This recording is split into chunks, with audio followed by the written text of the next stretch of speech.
లోక్సభ ఎన్నికలు దగ్గర పడుతుండటంతో గెలుపే లక్ష్యంగా అడుగులు వేస్తుంది అధికార కాంగ్రెస్ పార్టీ. ఇందులో భాగంగా పలు పార్లమెంట్ నియోజకవర్గ నాయకులు కార్యకర్తలతో సీఎం రేవంత్ రెడ్డి సమావేశమై చర్చిస్తున్నారు. ఈ క్రమంలో మునుగోడు ఎమ్మెల్యే కోమటిరెడ్డి రాజగోపాల్ రెడ్డి నివాసంలో భువనగిరి పార్లమెంట్ సమీక్ష జరుగుతోంది. నాయకులు కార్యకర్తలకు దిశానిర్దేశం చేస్తున్నారు.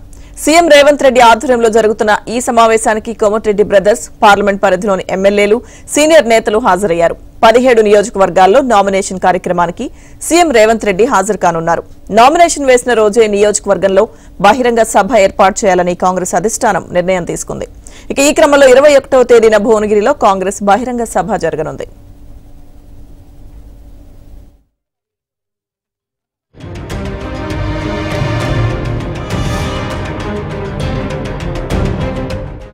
సీఎం రేవంత్ రెడ్డి సమక్షంలో జరుగుతున్న భేటీకి సంబంధించిన పూర్తి సమాచారం మా ప్రతినిధి సిద్ధార్థ్ అందిస్తారు. సిద్ధార్థ్. లక్ష్మి ఎదురుగా కాసేపటి క్రితమే సీఎం రేవంత్ రెడ్డి అధ్యక్షతన ఎమ్మెల్యే రాజగోపాల్ రెడ్డి నివాసంలో పార్లమెంట్ భువనగిరికి సంబంధించినటువంటి సమీక్షా సమావేశం ముగిసింది. ఈ సమీక్షా సమావేశంలో భువనగిరి పార్లమెంట్ కి సంబంధించినటువంటి ఎమ్మెల్యేలతో పాటు ముఖ్యమైన నాయకులందరూ పాల్గొన్నారు. భువనగిరిలో ప్రస్తుత పరిస్థితి ఏంటి, భువనగిరిలో గెలవడానికి తీసుకోవాల్సినటువంటి జాగ్రత్తలు ఏంటి అనే అంశానికి సంబంధించి సీఎం రేవంత్ రెడ్డి దిశానిర్దేశం చేశారు. దాంతో పాటు 21వ తారీఖున భువనగిరి ఎంపీ అభ్యర్థిగా చామల కిరణ్ కుమార్ రెడ్డి నామినేషన్ వేస్తారు. ఆ నామినేషన్ కార్యక్రమానికి తాను కూడా హాజరుగానున్నట్లు సీఎం రేవంత్ రెడ్డి చెప్పారు. అదే రోజు ఒక భారీ బహిరంగ సభను కూడా ఏర్పాటు చేయనున్నట్లు భువనగిరికి సంబంధించినటువంటి నాయకులు చెప్పారు. ఇక భువనగిరిలో ఖచ్చితంగా గెలుస్తాము, సౌత్ ఇండియాలోనే భారీ మెజార్టీ భువనగిరిలో వస్తుంది. పార్టీకి సంబంధించినటువంటి కాంగ్రెస్ ఎమ్మెల్యేలు, ప్రాంతానికి సంబంధించినటువంటి ఎమ్మెల్యేలు, కీలక నాయకులు చెప్పారు.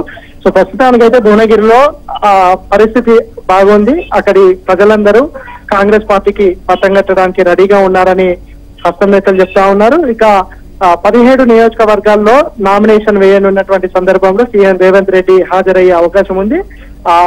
ఎవరైతే నామినేషన్ ఎప్పుడైతే వేస్తారో అదే రోజు బహిరంగ సభలు కూడా ప్లాన్ చేశారు. ఇక మే మొదటి వారంలో కాంగ్రెస్ పార్టీకి సంబంధించి ఏఐసీసీ పెద్దలు తెలంగాణకు వచ్చే అవకాశం ఉంది. దాంట్లో భాగంగా ప్రియాంక గాంధీ పలు సభల్లో పాల్గొనే అవకాశం ఉంది బహిరంగ సభల్లో.